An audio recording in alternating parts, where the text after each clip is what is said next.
Book 3 Vibhuti-pada, the Chapter of Powers.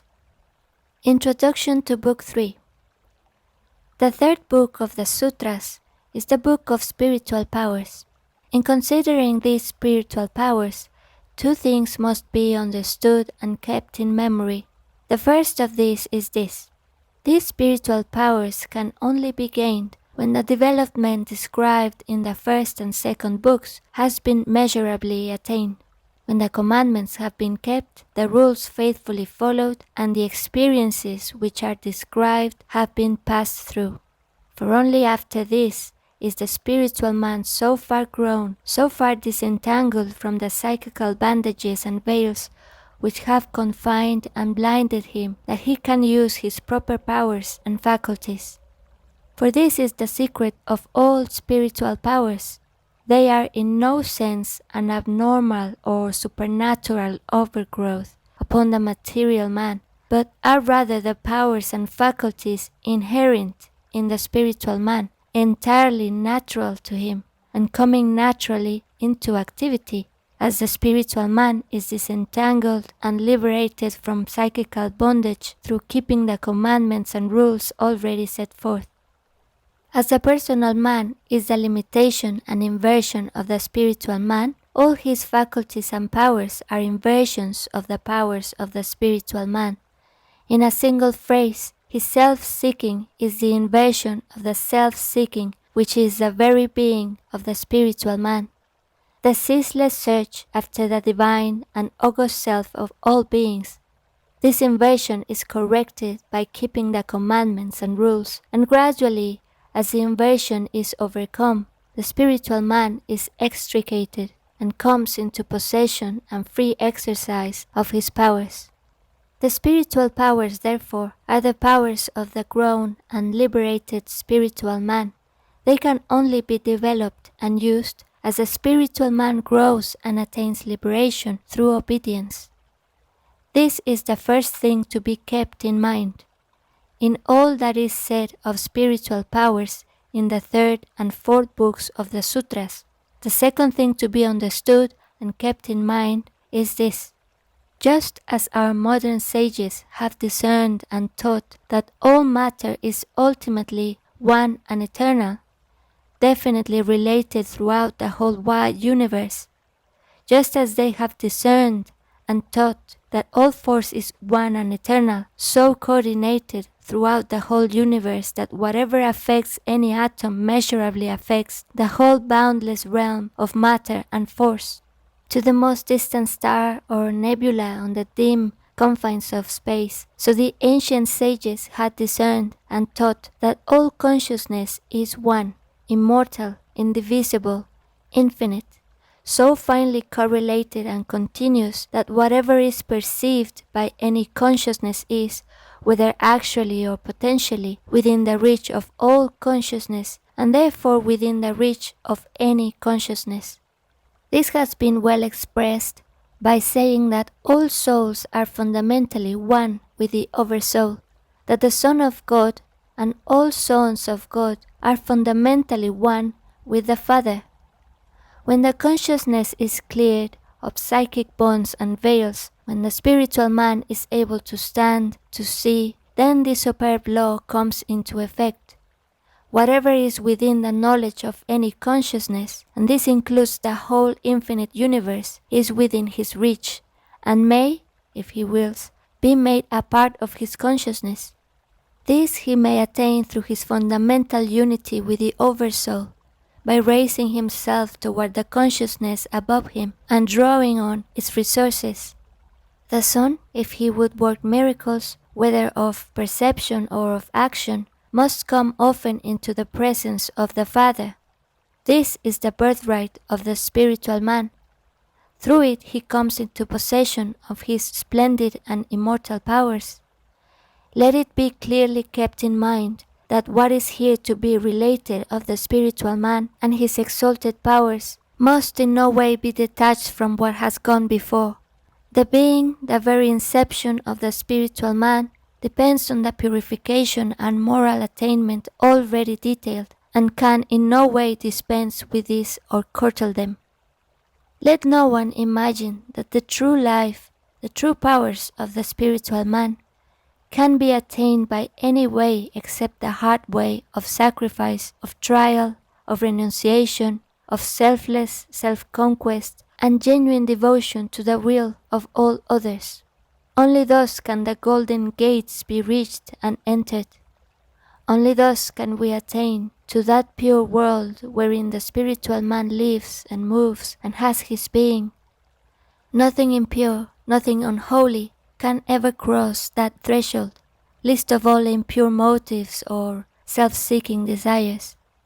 This must be burnt away before an entrance to that world can be gained. But where there is light, there is shadow, and the lofty light of the soul casts upon the clouds of the mid-world the shadow of the spiritual man and of his powers. The bastard vesture and the bastard powers of psychism are easily attained, yet even when attained, they are a delusion, the very essence of unreality. Therefore ponder well the earlier rules and lay a firm foundation of courage, sacrifice, selflessness, and holiness. 1. The binding of the perceiving consciousness to a certain region is attention, dharana. Emerson quotes Sir Isaac Newton as saying that he made his great discoveries by intending his mind on them. That is what is meant here. I read the page of a book while inking of something else. At the end of the page, I have no idea of what it is about, and read it again, still thinking of something else with the same result. Then I wake up, so to speak, make an effort of attention, fix my thought on what I am reading, and easily take in its meaning. The act of will, the effort of attention, the intending of the mind on each word and line of the page, just as the eyes are focused on each word and line, is the power here contemplated. It is the power to focus the consciousness on a given spot and hold it there. Attention is the first and indispensable step in all knowledge. Attention to spiritual things is the first step to spiritual knowledge. 2. A prolonged holding of the perceiving consciousness in that region is meditation, dhyana. This will apply equally to outer and inner things. I may for a moment fix my attention on some visible object in a single penetrating glance, or I may hold the attention fixedly on it until it reveals far more of its nature than a single glance could perceive. The first is the focusing of the searchlight of consciousness upon the object. The other is the holding of the white beam of light steadily and persistently on the object until it yields up the secret of its details. So for things within, one may fix the inner glance for a moment on spiritual things, or one may hold the consciousness steadily upon them until what was in the dark slowly comes forth into the light and yields up its immortal secret. But this is possible only for the spiritual man after the commandments and the rules have been kept, for until this is done, the thronging storms of psychical thoughts dissipate and distract the attention so that it will not remain fixed on spiritual things. The cares of this world, the deceitfulness of riches, choke the word of the spiritual message. 3. When the perceiving consciousness in this meditative is wholly given to illuminating the essential meaning of the object contemplated and is freed from the sense of separateness and personality, this is contemplation, samadhi. Let us review the steps so far taken. First, the beam of perceiving consciousness is focused on a certain region or subject through the effort of attention. Then this attention consciousness is held on its object. Third, there is the ardent will to know its meaning, to illuminate with comprehending thought. Fourth, all personal bias, all desire merely to endorse a previous opinion, and so prove oneself right, and all desire for personal profit or gratification must be quite put away. There must be a purely disinterested love of truth for its own sake.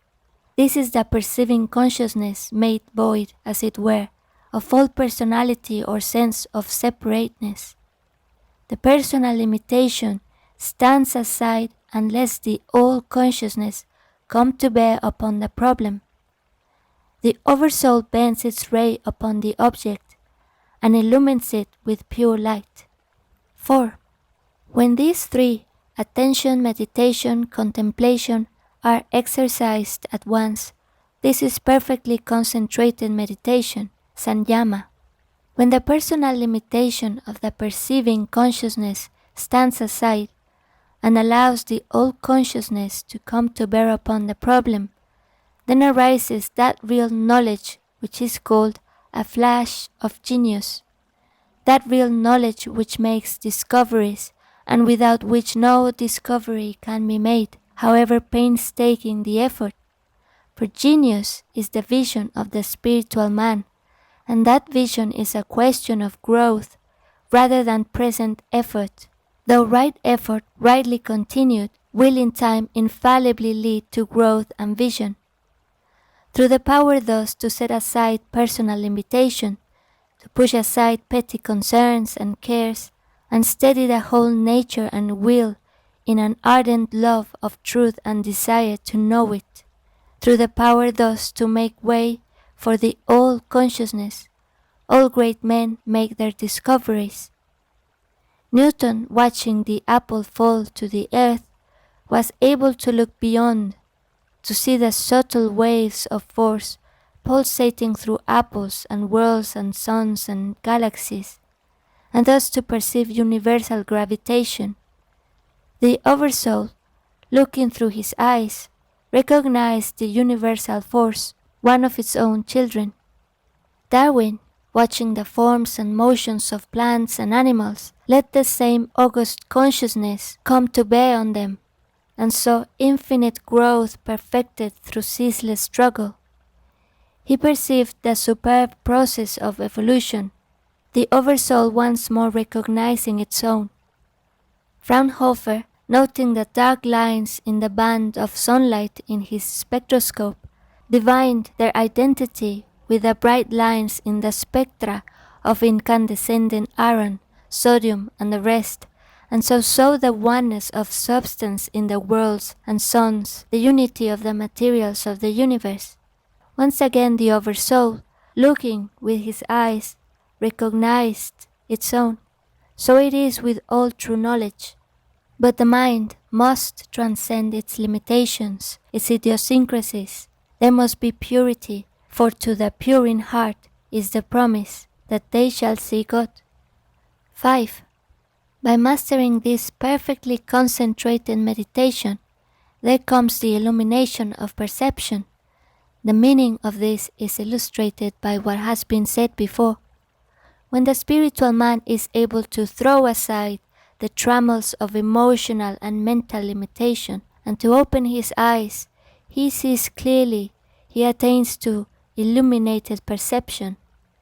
A poet once said that occultism is a conscious cultivation of genius, and it is certain that the awakened spiritual man attains to the perceptions of genius. Genius is the vision, the power of the spiritual man, whether its possessor recognizes this or not. All true knowledge is of the spiritual man. The greatest in all ages have recognized this and put their testimony on record. The great in wisdom who have not consciously recognized it have ever been full of the spirit of reverence, of selfless devotion to truth, of humility, as was Darwin. And reverence and humility are the unconscious recognition of the nearness of the Spirit, that divinity which broods over us, a master over a slave. 6. This power is distributed in ascending degrees. It is to be attained step by step. It is a question not of miracle, but of evolution, of growth. Newton had to master the multiplication table, then the 4 rules of arithmetic, then the rudiments of algebra, before he came to the binomial theorem. At each point there was attention, concentration, insight. Until these were attained, no progress to the next point was possible. So with Darwin, he had to learn the form and use of leaf and flower, of bone and muscle, the characteristics of genera and species, the distribution of plants and animals, before he had in mind that nexus of knowledge on which the light of his great idea was at last able to shine. So it is with all knowledge, so it is with spiritual knowledge. Take the matter this way. The first subject for the exercise of my spiritual insight is my day, with its circumstances, its hindrances, its opportunities, its duties. I do what I can to solve it, to fulfill its duties, to learn its lessons. I try to live my day with aspiration and faith. That is the first step. In doing this, I gather a harvest for the evening. I gain a deeper insight into life, in virtue of which I begin the next day with a certain advantage, a certain spiritual advantage and attainment. So with all successive days, in faith and aspiration, we pass from day to day in growing knowledge and power, with never more than one day to solve at a time, until all life becomes radiant and transparent. 7. This threefold power of attention, meditation, contemplation is more interior than the means of growth previously described. Very naturally so, because the means of growth previously described were concerned with the extrication of the spiritual man from psychic bondages and veils, while this threefold power is to be exercised by the spiritual man, thus extricated and standing on his feet, viewing life with open eyes. 8. But this triad is still exterior to the soul vision, which is unconditioned, free from the seed of mental analysis. The reason is this: the threefold power we have been considering, the triad of attention, contemplation, and meditation, is, so far as we have yet considered it, the focusing of the beam of perceiving consciousness upon some form of manifesting being, with a view of understanding it completely. There is a higher state, where the beam of consciousness is turned back upon itself, and the individual consciousness enters into and knows the all consciousness. This is a being in immortality, rather than a knowing.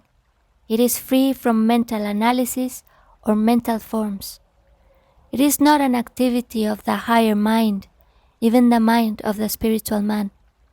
It is an activity of the soul. Had Newton risen to this higher stage, he would have known not the laws of motion, but that high being from whose life comes eternal motion. Had Darwin risen to this, he would have seen the soul, whose graduated thought and being all evolution expresses.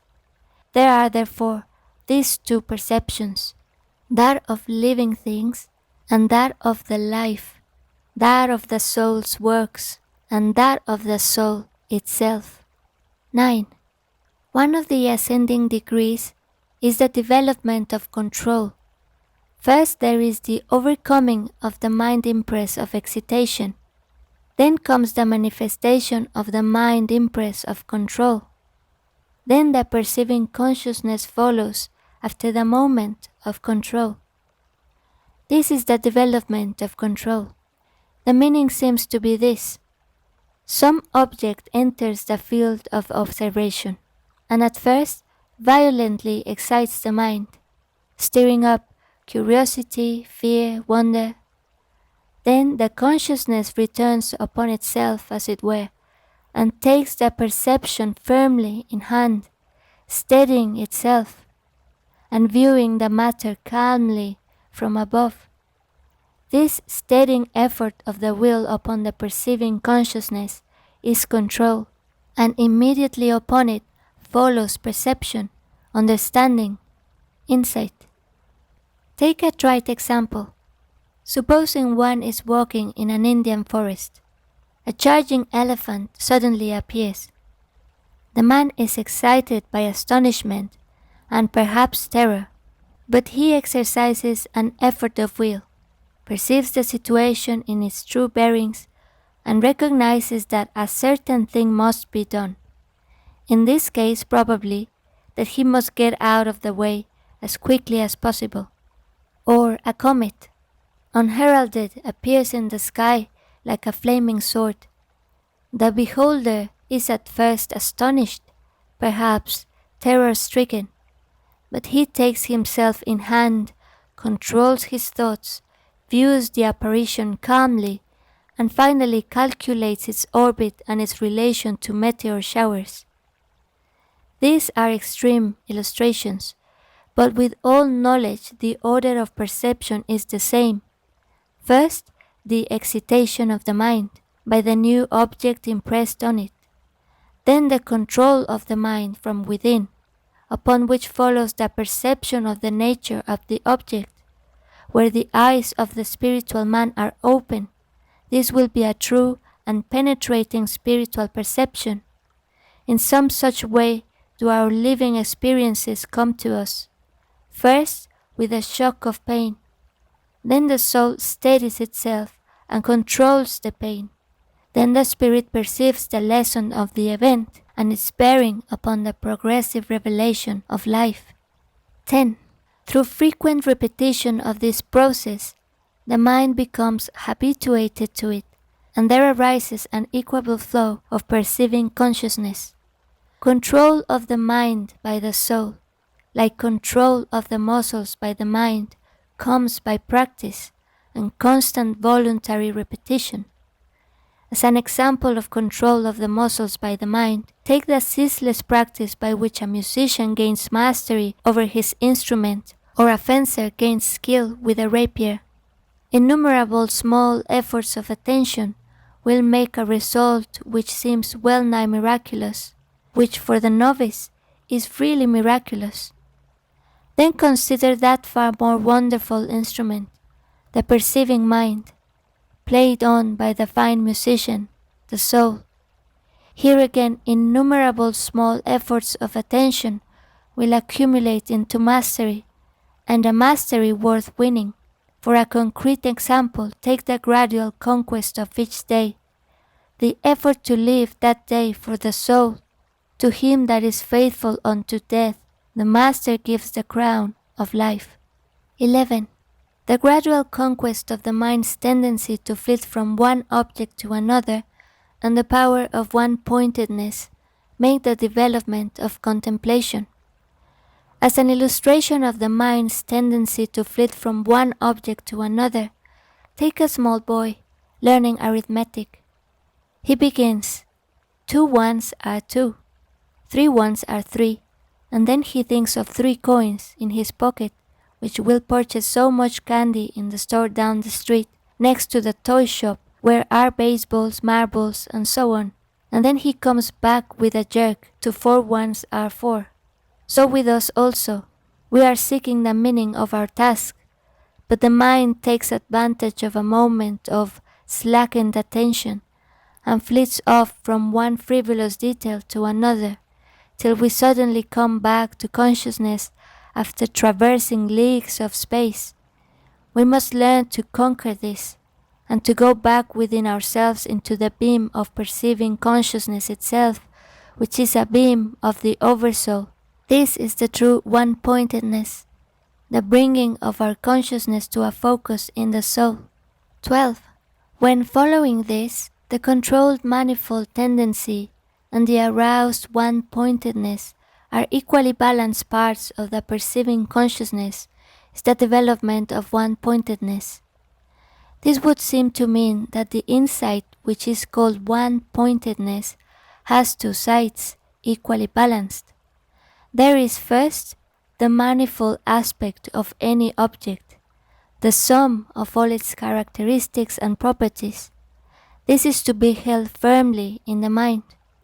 Then there is the perception of the object as a unity, as a whole, the perception of its essence.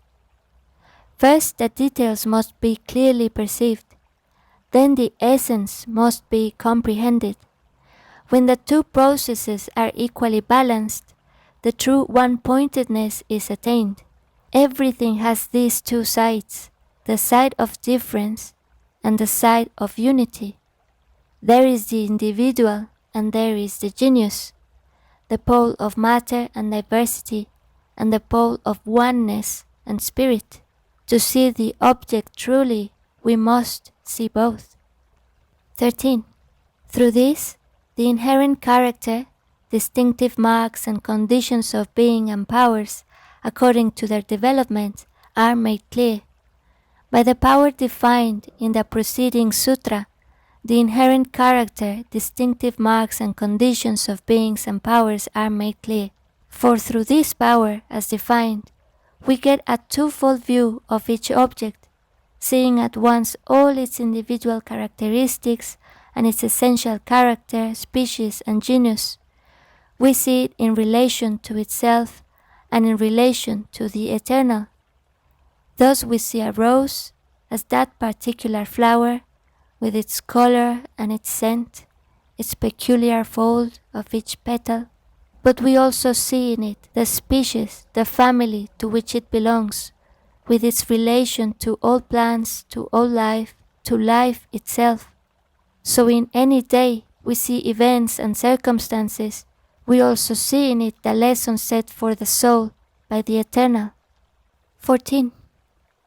Every object has its characteristics which are already quiescent, those which are active, and those which are not yet definable.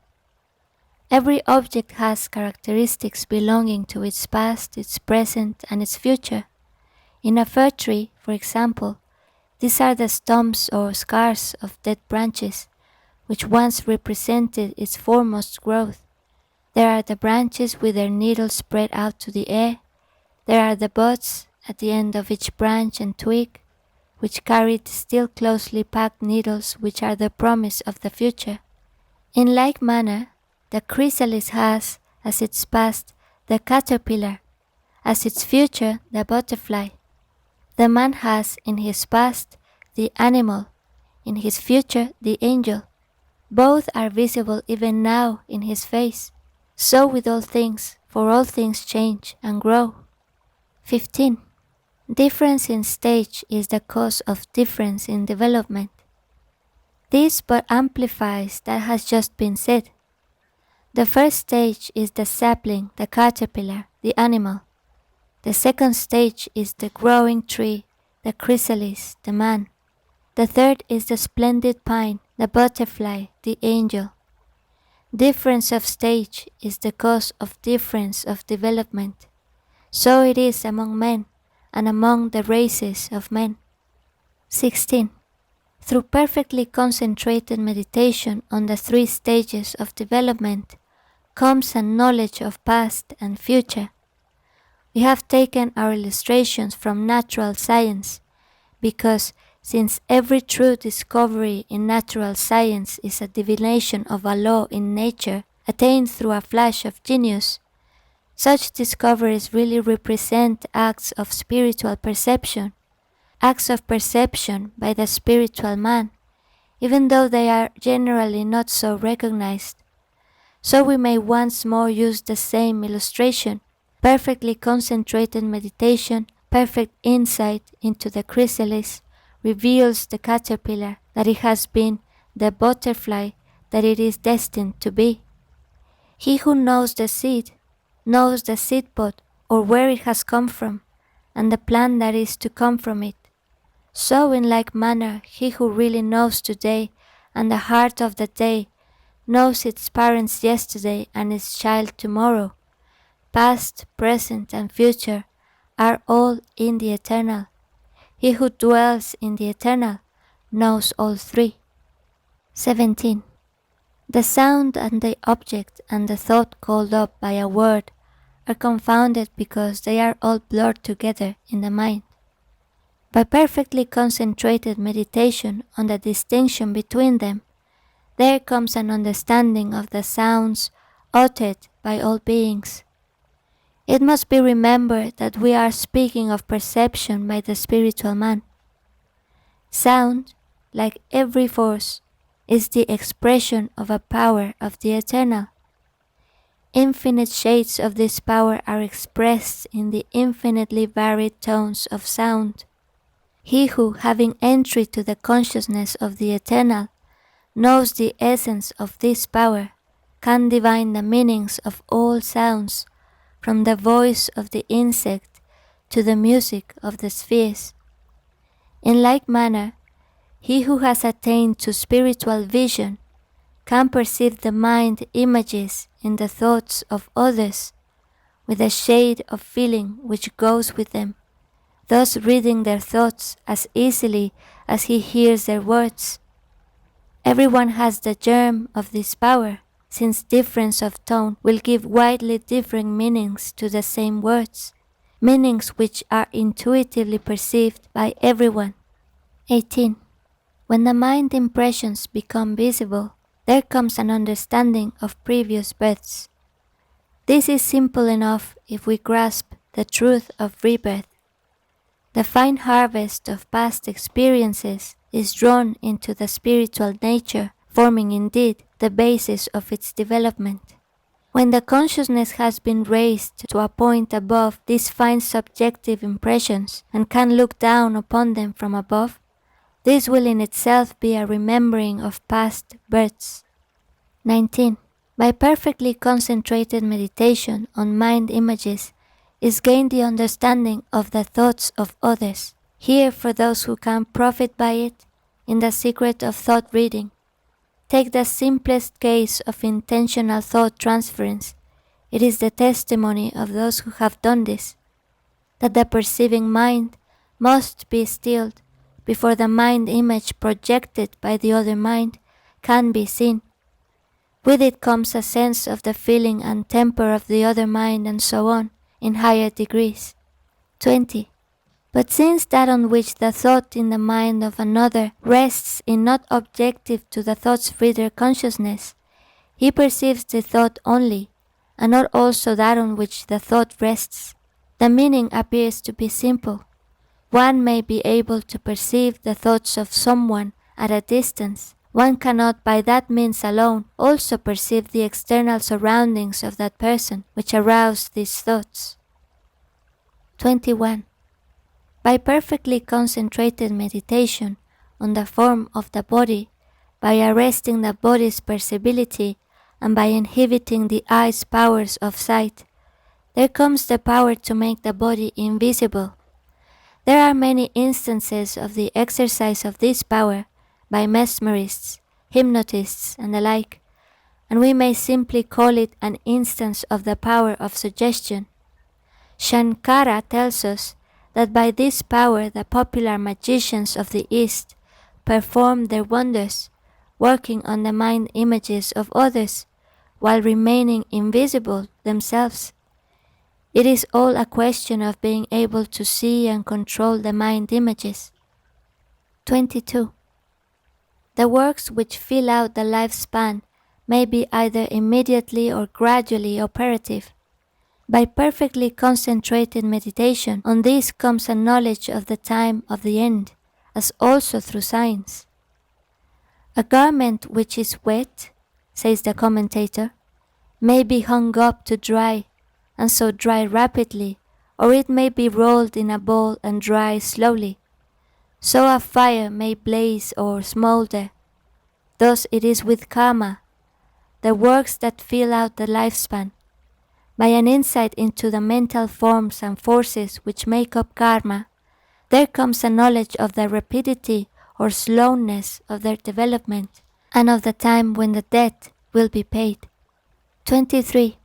By perfectly concentrated meditation on sympathy, compassion, and kindness is gained the power of interior union with others. Unity is the reality, separateness the illusion. The nearer we come to reality, the nearer we come to unity of heart. Sympathy, compassion, kindness are modes of this unity of heart, whereby we rejoice with those who rejoice, and weep with those who weep. These things are learned by desiring to learn them. 24. By perfectly concentrated meditation on power, even such power as that of the elephant may be gained. This is a pretty image. Elephants possess not only force, but poise and fineness of control. They can lift a straw, a child, a tree, with perfectly judged control and effort. So the simile is a good one.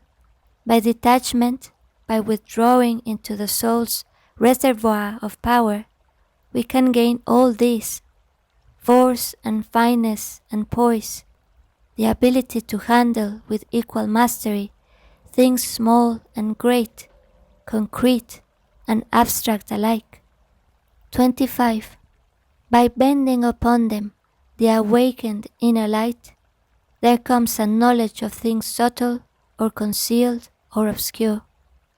As we said at the outset, each consciousness is related to all consciousness, and through it has a potential consciousness of all things, whether subtle or concealed or obscure. An understanding of this great truth will come with practice. As one of the wise has said, we have no conception of the power of meditation. 26. By perfectly concentrated meditation on the sun comes a knowledge of the worlds. This has several meanings. First, by a knowledge of the constitution of the sun, astronomers can understand the kindred nature of the stars, and it is said that there is a finer astronomy, where the spiritual man is the astronomer. But the sun also means the soul, and through knowledge of the soul comes a knowledge of the realms of life. 27. By perfectly concentrated meditation on the moon comes a knowledge of the lunar mansions. Here again are different meanings. The moon is first the companion planet, which each day passes backward through one mansion of the stars. By watching the moon, the boundaries of the mansion are learned, with their succession in the great time dial of the sky.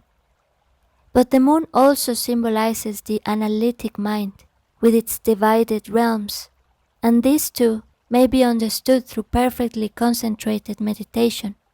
28. By perfectly concentrated meditation on the fixed pole star comes a knowledge of the motion of the stars. Addressing duty, stern daughter of the voice of God, Wordsworth finely said, "Thou cost preserve the stars from wrong, and the most ancient heavens through thee are fresh and strong," thus suggesting a profound relation between the moral powers and the powers that rule the worlds. So in this sutra, the fixed pole star is the eternal spirit about which all things move, as well as the star toward which points the axis of the earth. Deep mysteries attend both, and the veil of mystery is only to be raised by meditation, by open-eyed vision of the awakened spiritual man. 29. Perfectly concentrated meditation on the center of force in the lower trunk brings an understanding of the order of the bodily powers. We are coming to a vitally important part of the teaching of yoga, namely, the spiritual man's attainment of full self-consciousness, the awakening of the spiritual man as a self-conscious individual behind and above the natural man. In this awakening, and in the process of gestation which precedes it, there is a close relation with the powers of the natural man, which are, in a certain sense, the projection outward and downward of the powers of the spiritual man. This is notably true of that creative power of the spiritual man, which, when embodied in the natural man, becomes the power of generation. Not only is this power the cause of the continuance of the bodily race of mankind, but further, in the individual, it is the key to the dominance of the personal life, rising, as it were, through the life channels of the body. It flushes the personality with physical force, and maintains and colors the illusion that the physical life is the dominant and all-important expression of life. In due time, when the spiritual man has become to take form, the creative force will be drawn off and become operative in building the body of the spiritual man, just as it has been operative in the building of physical bodies through generation in the natural world. Perfectly concentrated meditation on the nature of this force means first that raising of the consciousness into the spiritual world already described, which gives the one sure foothold for meditation, and then, from that spiritual point of vantage, not only an insight into the creative force in its spiritual and physical aspects, but also a gradually attained control of this wonderful force, which will mean its direction to the body of the spiritual man, and its gradual withdrawal from the body of the natural man, until the overpressure, so general and such a fruitful force of misery in our day, is abated, and purity takes the place of passion. This overpressure, which is the cause of so many evils and so much of human shame, is an abnormal, not a natural condition. It is primarily due to spiritual blindness, to blindness regarding the spiritual man, and ignorance even for his existence. For by this blind ignorance are closed the channels through which, were they open, the creative force would flow into the body of the spiritual man, there building up an immortal vesture. There is no cure for blindness, with its consequent overpressure and attendant misery and shame, but spiritual vision, spiritual aspiration, sacrifice, the new birth from above. There is no other way to lighten the burden, to lift the misery and shame from human life. Therefore let us follow after sacrifice and aspiration. Let us seek the light. In this way only shall we gain the insight into the order of the bodily powers, and that mastery of them which this sutra implies. 30. By perfectly concentrated meditation on the center of force in the well of the throat, there comes the cessation of hunger and thirst. We are continuing the study of the bodily powers and centers of force in their relation to the powers and forces of the spiritual man. We have already considered the dormant powers of physical life, the creative power which secures the continuance of physical life, and further, the manner in which, through aspiration and sacrifice, it is gradually raised and set to the work of upbuilding the body of the spiritual man. We come now to the dominant psychic force, the power which manifests itself in speech, and in virtue of which the voice may carry so much of the personal magnetism, endowing the orator with a tongue of fire, magical in its power to arouse and rule the emotion of his hearers. This emotional power, this distinctively psychical force, is the cause of hunger and thirst. The psychical hunger and thirst for sensations, which is the source of our two-sided life of emotionalism, with its hopes and fears, its expectations and memories, its desires and hates. The source of this psychical power, or perhaps we should say, its center of activity in the physical body, is said to be in the cavity of the throat. Thus, in the Taittiriya Upanishad it is written, There is this shining ether in the inner being. Therein is the spiritual man, formed through thought, immortal, golden. Inward in the palate, the organ that hangs down like a nipple, this is the womb of Indra, and there, where the dividing of the hair turns, extending upward to the crown of the head, Indra is the name given to the creative power of which we have spoken and which we are told resides in the organ which hangs down like a nipple, inward in the palate. 31. By perfectly concentrated meditation on the center of force in the channel called the tortoise formed, comes steadfastness. We are concerned now with the center of nervous or psychical force below the cavity of the throat, in the chest, in which is felt the sensation of fear, the center, the disturbance of which sets the heart beating miserably with dread, or which produces that sense of terror through which the heart is said to stand still. When the truth concerning fear is thoroughly mastered, through spiritual insight into the immortal, fearless life, then this force is perfectly controlled. There is no more fear, just as through the control of the psychic power which works through the nerve center in the throat, there comes a cessation of hunger and thirst. Thereafter these forces, or their spiritual prototypes, are turned to the building of the spiritual man. Always, it must be remembered, the victory is first a spiritual one. Only later does it bring control of the bodily powers. 32. Through perfectly concentrated meditation on the light in the head comes the vision of the masters who have attained. The tradition is that there is a certain center of force in the head, perhaps the pineal gland, which some of our Western philosophers have supposed to be the dwelling of the soul, a center which is, as it were, the doorway between the natural and the spiritual man. It is the seat of that better and wiser consciousness behind the outward-looking consciousness in the forward part of the head, that better and wiser consciousness of the back of the mind, which views spiritual things and seeks to impress the spiritual view on the outward-looking consciousness in the forward part of the head. It is the spiritual man seeking to guide the natural man, seeking to bring the natural man to concern himself with the things of his immortality. This is suggested in the words of the Upanishad already quoted.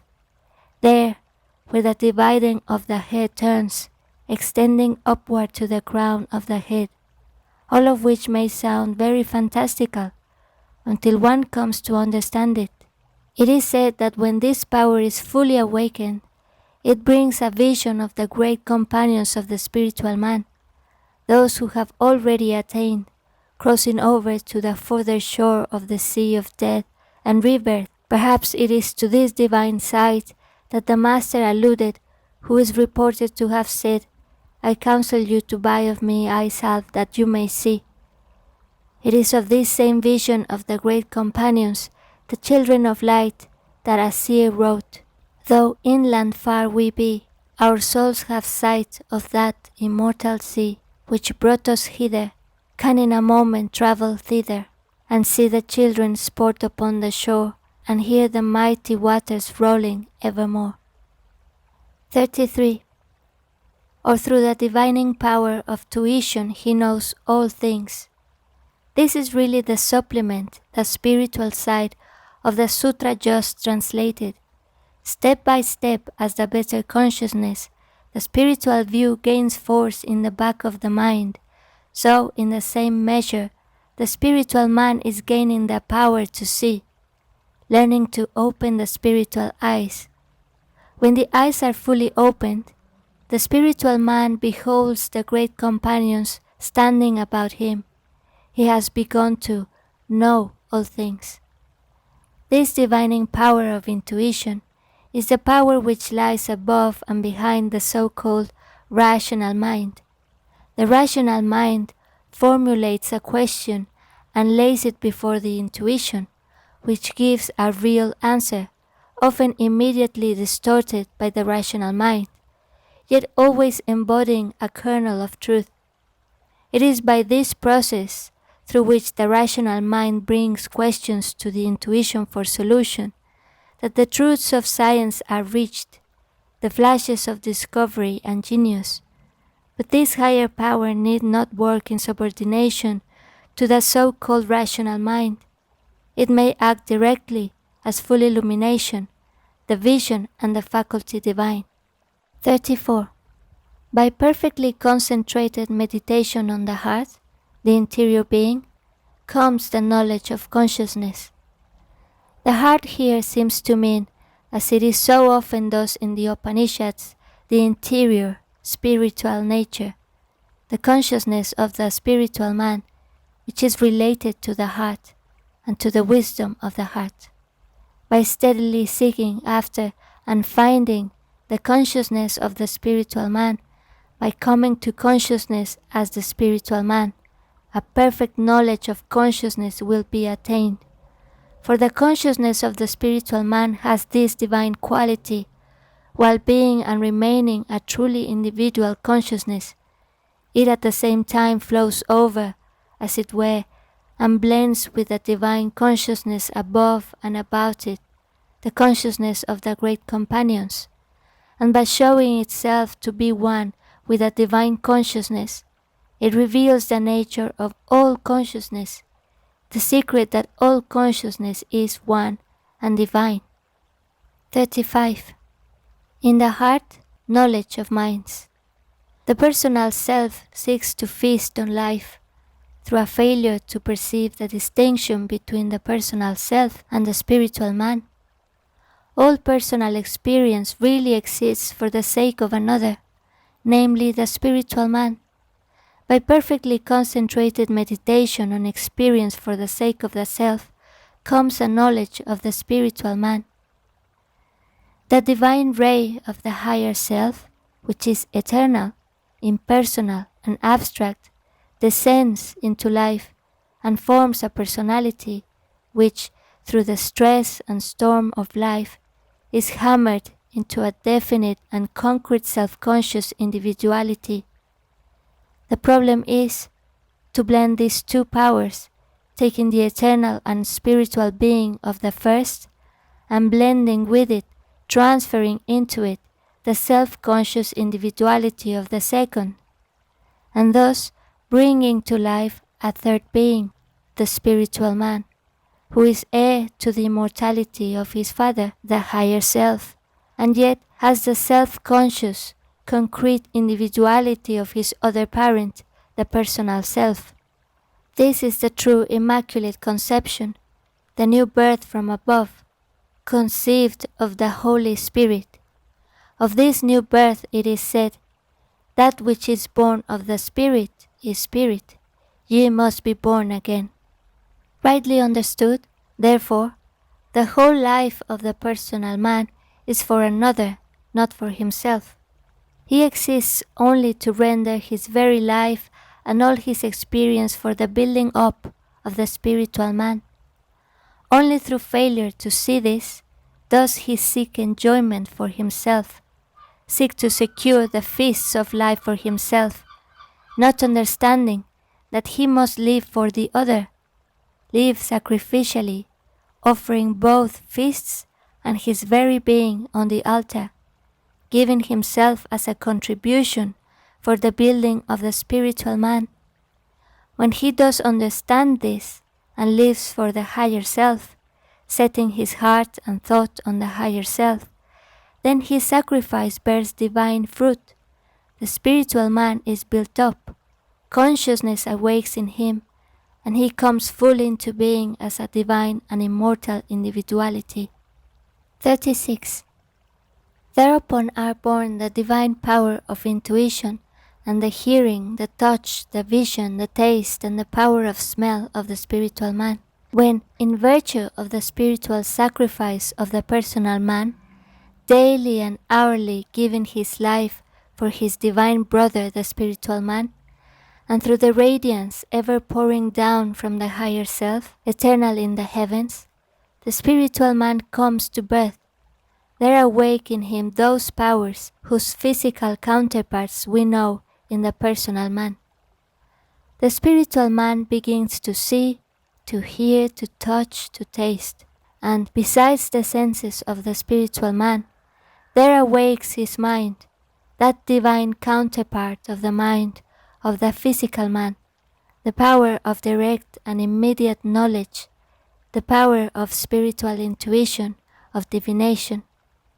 This power, as we have seen, owes its virtue to the unity, the continuity of consciousness, whereby whether is known to any consciousness is knowable by any other consciousness.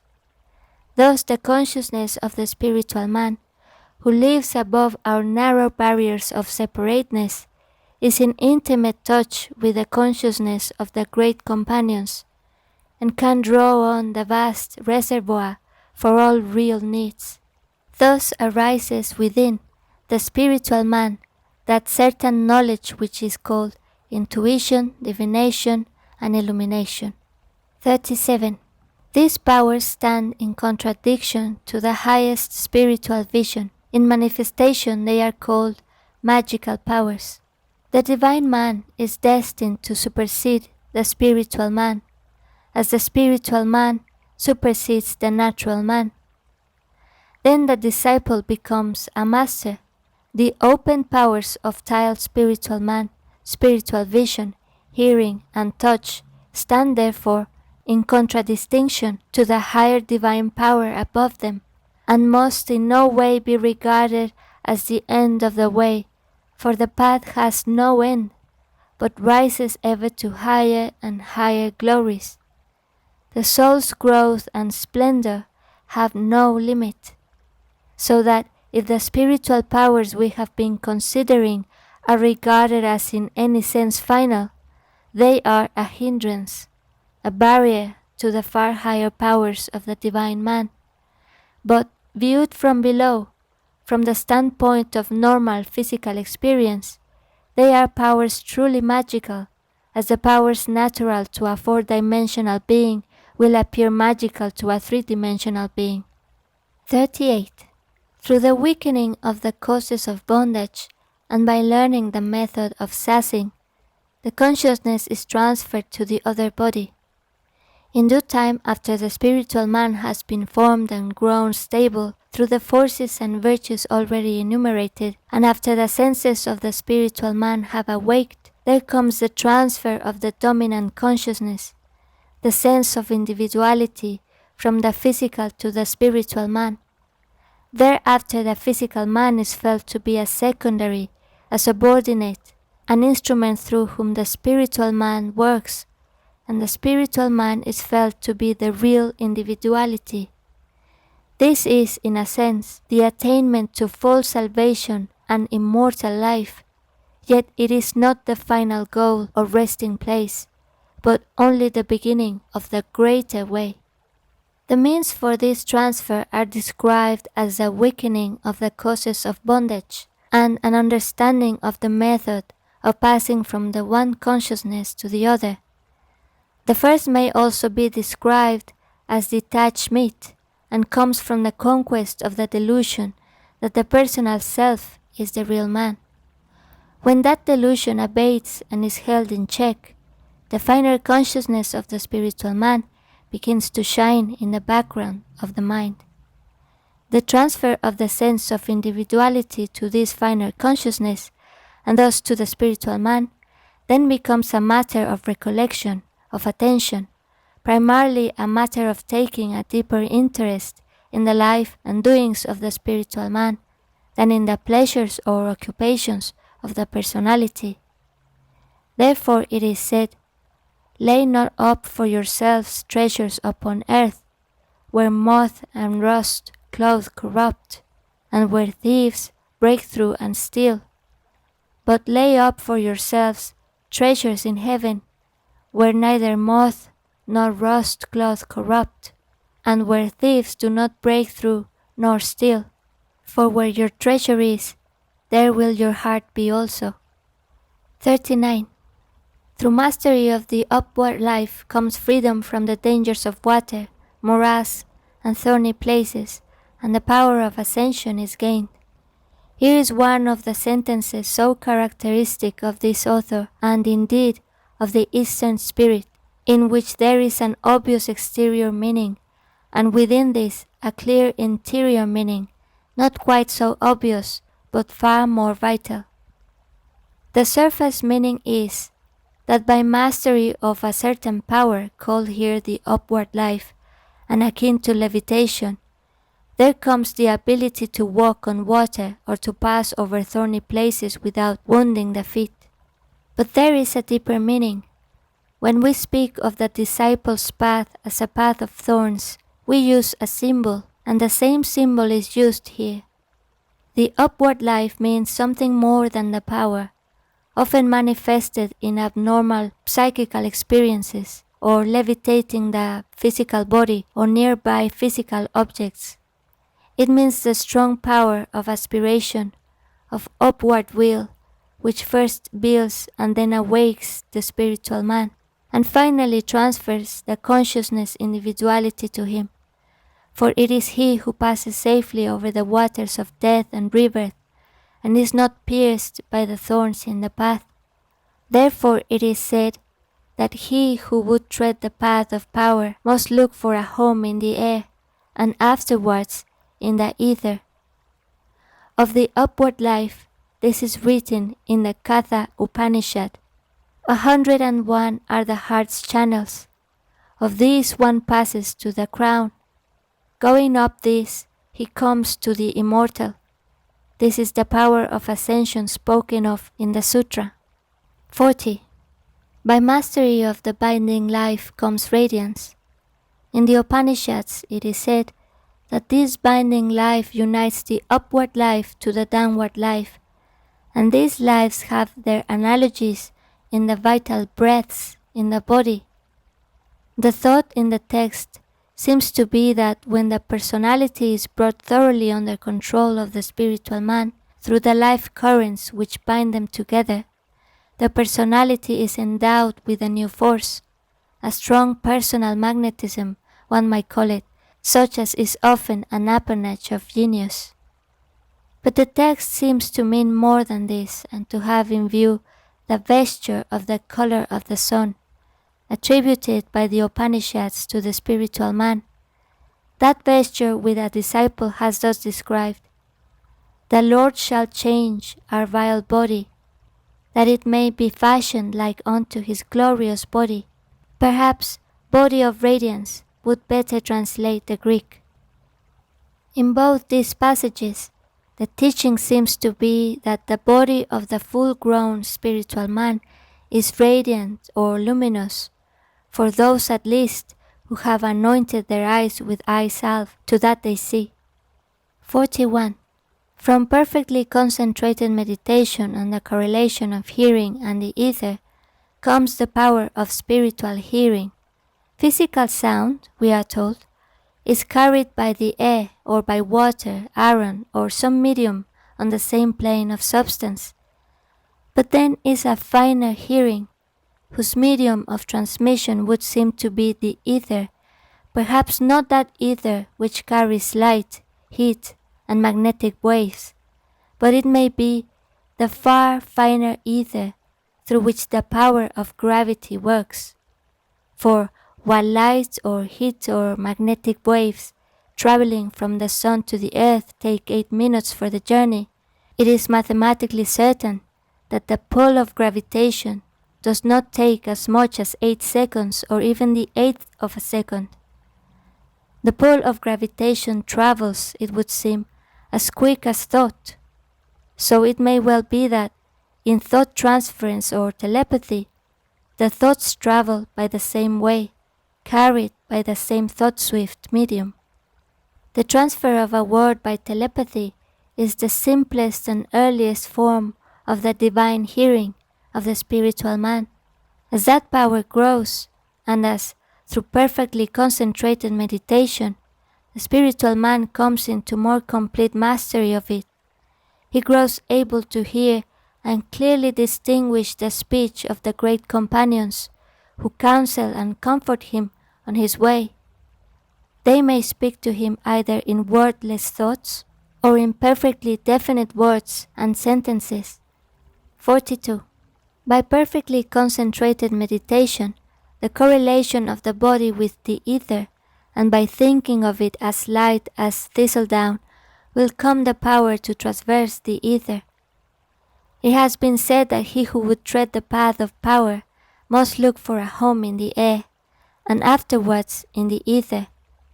This would seem to mean, besides the constant injunction to detachment, that he must be prepared to inhabit first a psychic and then an etheric body, the former being the body of dreams, the latter the body of the spiritual man, when he wakes up on the other side of dreamland. The gradual accustoming of the consciousness to its new etheric vesture, its gradual acclimatization, so to speak, in the etheric body of the spiritual man, is what our text seems to contemplate. 43. When that condition of consciousness is reached, which is far-reaching and not confined to the body, which is outside the body and not conditioned by it, then the veil which conceals the light is worn away. Perhaps the best comment on this is afforded by the words of Paul. I knew a man in Christ above 14 years ago, whether in the body I cannot tell, or whether out of the body I cannot tell. God knoweth. Such a one caught up to the third heaven, and I knew such a man, whether in the body or out of the body I cannot tell. God knoweth.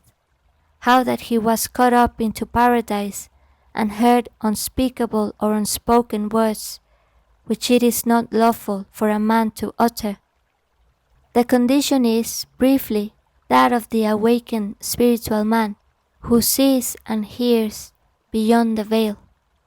44. Mastery of the elements comes from perfectly concentrated meditation on their 5 forms, the gross, the elemental, the subtle, the inherent, the purposive. These 5 forms are analogous to those recognized by modern physics: solid, liquid, gaseous, radiant, and ionic. When the piercing vision of the awakened spiritual man is directed to the forms of matter from within, as it were, from behind the scenes, then perfect mastery over the beggarly elements is attained.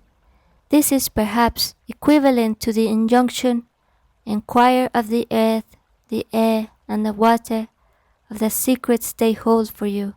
The development of your inner senses will enable you to do this. 45. Thereupon will come the manifestation of the atomic and other powers, which are the endowment of the body, together with its unassailable force. The body in question is, of course, the etheric body of the spiritual man. He is said to possess 8 powers: the atomic, the power of assimilating himself with the nature of the atom, which will perhaps involve the power to disintegrate material forms, the power of levitation, the power of limitless extension, the power of boundless reach, so that, as a commentator says, he can touch the moon with the tip of his finger, the power to accomplish his will, the power of gravitation, the correlative of levitation, the power of command, the power of creative will. These are the endowments of the spiritual man. Further, the spiritual body is unassailable. Fire burns it not. Water wets it not. The sword cleaves it not. Dry winds parch it not. And it is said, the spiritual man can impart something of this quality and temper to his bodily vesture. 46. Shapeliness, beauty, force, the temper of the diamond, these are the endowments of that body. The spiritual man is shapely, beautiful, strong, firm as the diamond. Therefore it is written, "These things said the Son of God, who has his eyes like unto a flame of fire, and his feet are like fine brass. He that overcometh and keepeth my works unto the end, to him will I give power over the nations, and he shall rule them with a rod of iron, and I will give him the morning star." 47. Mastery over the powers of perception and action comes through perfectly concentrated meditation on their fivefold forms, namely their power to grasp their distinctive nature, the element of self-consciousness in them, their inheritance, and their purposiveness. Take for example sight. This possesses first the power to grasp, apprehend, perceive. Second, it has its distinctive form of perception, that is, visual perception. Third, it always carries with its operations self-consciousness, the thought, "I perceive."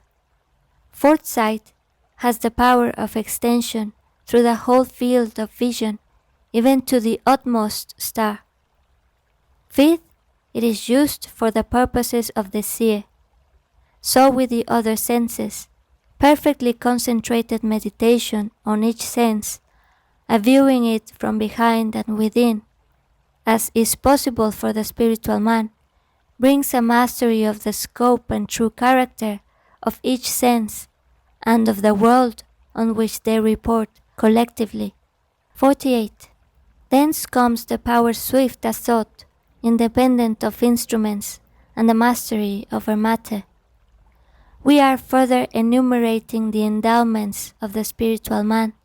Among these is the power to traverse space with a swiftness of thought, so that whatever place the spiritual man thinks of, to that he goes, in that place he already is. Thought has now become his means of locomotion. He is therefore independent of instruments and can bring his force to bear directly wherever he wills. 49. When the spiritual man is perfectly disentangled from the psychic body, he attains to mastery over all things and to all knowledge of all. The spiritual man is enmeshed in the web of the emotions, desire, fear, ambition, passion, and impeded by the mental forms of separateness and materialism. When these meshes are sundered, these obstacles completely overcome, then the spiritual man stands forth in his own wide world, strong, mighty, wise. He uses divine powers with a divine scope and energy, working together with divine companions. To such a one it is said, "Thou art now a disciple, able to stand, able to hear, able to see, able to speak. Thou hast conquered desire and attained to self-knowledge. Thou hast seen thy soul in its bloom and recognized it, and heard the voice of the silence." 50. By absence of all self-indulgence at this point, when the seeds of bondage to sorrow are destroyed, pure spiritual being is attained. The seeking of indulgence for the personal self, whether through passion or ambition, sows the seed of future sorrow. For this self-indulgence of the personality is a double sin against the real, a sin against the cleanness of life, and a sin against the universal being, which permits no exclusive particular good, since in the real, all spiritual possessions are held in common. This twofold sin brings its reacting punishment, its confining bondage to sorrow, but ceasing from self-indulgence brings purity, liberation, spiritual life. 51. There should be complete overcoming of allurement or pride in the invitations of the different realms of life, lest attachment to things evil arise once more. The commentator tells us that disciples, seekers for union, are of 4 degrees. First, those who are entering the path. Second, those who are in the realm of allurements. Third, those who have won the victory over matter and the senses. Fourth, those who stand firm in pure spiritual life. To the second, especially, the caution in the text is addressed. More modern teachers would express the same truth by a warning against the delusions and fascinations of the psychic realm, which open around the disciple as he breaks through into the unseen worlds. These are the dangers of the anteroom. Safety lies in passing on swiftly into the inner chamber. Him that overcometh will I make a pillar in the temple of my God, and he shall go no more out. 52. From perfectly concentrated meditation on the divisions of time and their succession comes that wisdom which is born of discernment. The Upanishads say of the liberated that he has passed beyond the triad of time. He no longer sees life as projected into past, present, and future, since these are forms of the mind, but beholds all things spread out in the quiet light of the eternal. This would seem to be the same thought, and to point to that clear-eyed spiritual perception which is above time, that wisdom born of the unveiling of time's delusion. Then shall the disciple live neither in the present nor the future, but in the eternal. 53. Hence comes discernment between things which are of like nature, not distinguished by difference of kind, character, or position. Here, as also in the preceding sutra, we are close to the doctrine that distinctions of order, time, and space are creations of the mind, the threefold prism through which the real object appears to us, distorted and refracted. When the prism is withdrawn, the object returns to its primal unity, no longer distinguishable by the mind, yet clearly knowable by that higher power of spiritual discernment, of illumination, which is above the mind. 54. The wisdom which is born of discernment is star-like. It discerns all things and all conditions of things. It discerns without succession, simultaneously. That wisdom, that intuitive divining power is star-like, says the commentator, because it shines with its own light, because it rises on high and illumines all things. Naught is hid from it, whether things past, things present, or things to come, for it is beyond the threefold form of time, so that all things are spread before it together in the single light of the divine. This power has been beautifully described by Columba.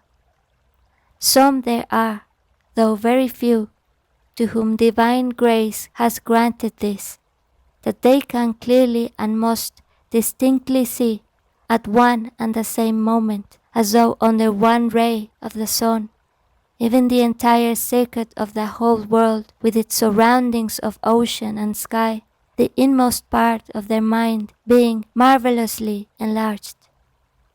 55. When the vesture and the spiritual man are alike pure, then perfect spiritual life is attained. The vesture, says the commentator, must first be washed pure of all stains of passion and darkness, and the seeds of future sorrow must be burned up utterly. Then, both the vesture and the wearer of the vesture being alike pure, the pure man enters into perfect spiritual life.